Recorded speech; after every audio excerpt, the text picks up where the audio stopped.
Chapter 5. Manus did not sleep, but lay listening and watching. The peats burned low, and at last there was scarce a flicker along the floor. Outside, he could hear the wind moaning upon the sea. He knew that the tide was ebbing across the great reef that runs out from Banmaray. By midnight, the clouds had gone. The moon shone clear and full. When Manus heard the clock strike in his worm-eaten rickety case, he sat up and listened intently.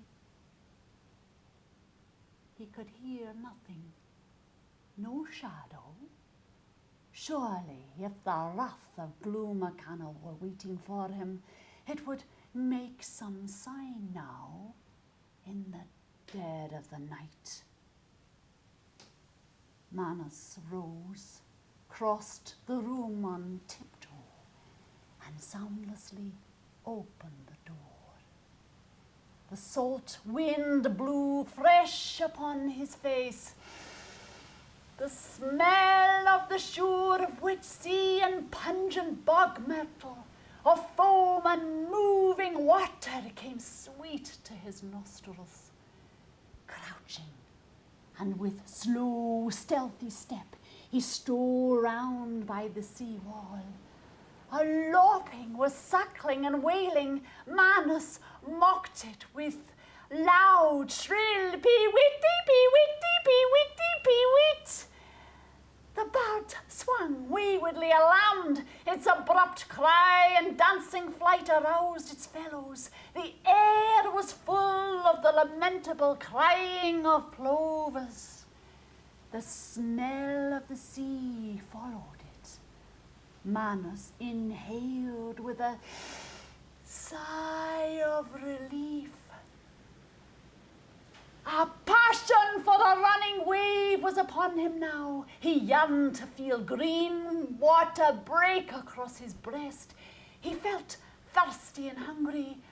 How cool and sweet, he thought, would be a silver haddock or a brown-backed cod, alive and gleaming wet with the sea water bubbling in its gills. The Dan-Nan-Ron, the Rhine, the seals. What was he doing here on this bitter, weary land? Out there was the sea. Safe would he be in the green waves. Laughing and screaming, he fled towards the great reef, along whose sides the ebb tide gurgled and sobbed with glistening white foam. He had the notes of the Dan-Nan-Ron behind him, faint but following, sure following. Bending low, he raced towards the rock ledges from which the reef ran out. When at last he saw the extreme ledge, he stopped abruptly. Out on the reef he saw 10 to 20 seals, some swimming to and fro, others clinging to the reef, one or two making a curious backing sound with round heads lifted against the moon. In one place there was a surge and lashing of water. 2 bulls were fighting to the death. With swift, stealthy movements, Manus unclothed himself. What did Gloomacana mean? He muttered savagely as he heard the nearing change into the dance of the dead. For a moment, Manus was a man again. He was nigh upon turning to face his foe, corpse or living body, to spring at the thing that followed him and tear it with hands and teeth. Then once more the song of the seals stole mockingly through the night. With a shiver, Manus slipped into the dark water. Then with quick, powerful strokes, He was in the moonlight and swimming hard against it out by the lee side of the reef. So intent were the seals upon the fight of the two great bulls that they did not see the swimmer, or, if they did, took him for one of their own people. A savage snarling and barking and half-human crying came from them. Manus was almost within reach of the nearest when one of the bull combatants sank dead with torn throat. The victor clambered onto the reef and leaned high, swaying its great shoulders to and fro. There was a rush, a rapid leaping and swirling as Manus surged in among the seals, which were swimming around the place where the slain bull had sunk. The strange laughter of the long white seal terrified them. When his knees struck a rock, MacCodrum groped with his hands and hauled himself out of the water. From rock to rock and ledge to ledge he went, with a fantastic dancing motion, his body gleaming foam white in the moonshine. As he pranced and trampled along the weedy ledges, he sang snatches of an old rune, the lost rune of the MacCodrons of Whist. The seals on the rocks crouched, spellbound. It is I, Manus MacCodrum. I am telling you that. And you, Neil, my grandfather, and you, and you, and you. I am your brother, O seals of the sea. Give me blood of the red fish and a bite of the fine scarron, the green wave on my belly and the foam in my eyes. I am your bull brother, O bulls of the sea. Bull better than any of you snarling bulls. Come to me, mate, seal of the soft, furry womb. White am I am, though red I shall be, red with streaming red blood if any dispute me. Aye, aye, aye. My fangs chum the yellow foam from my lips.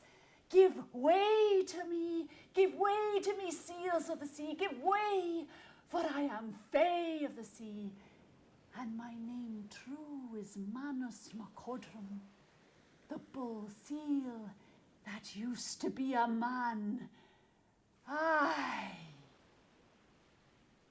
By this time, he was close upon the great black bull seal, which was still monotonously swaying its grey, gory head, its sightless eyes rolling this way and that. The sea folk seemed fascinated. None moved, even when the dancer in the moonshine trampled upon them. When he came within arm reach of the bull seal, he asked, "Are you the head of this clan of the sea folk?" The huge beast ceased its swaying. "Speak, seal. If there's no curse upon you, speak."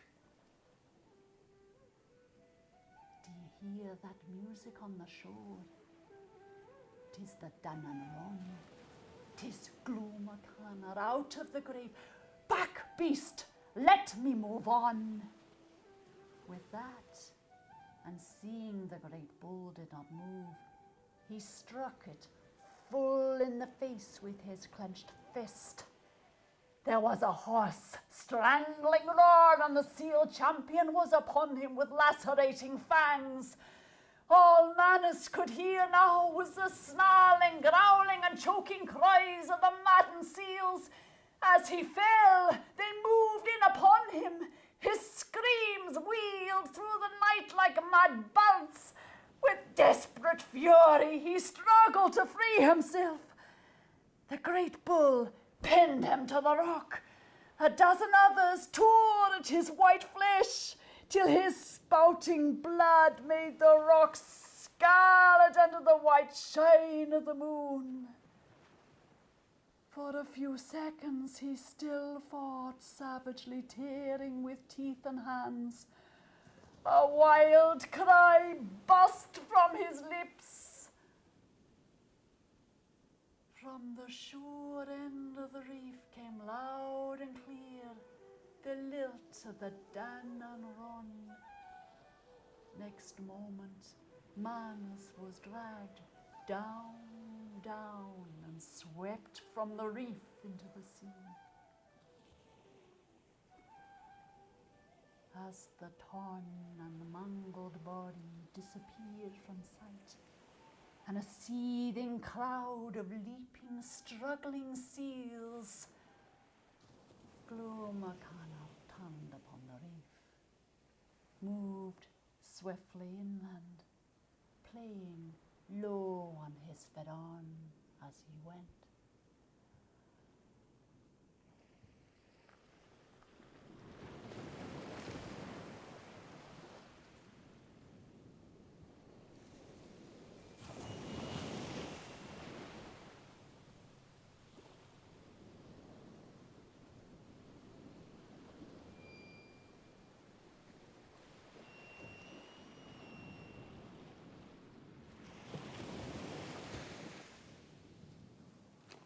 Nighty-night, kiddies.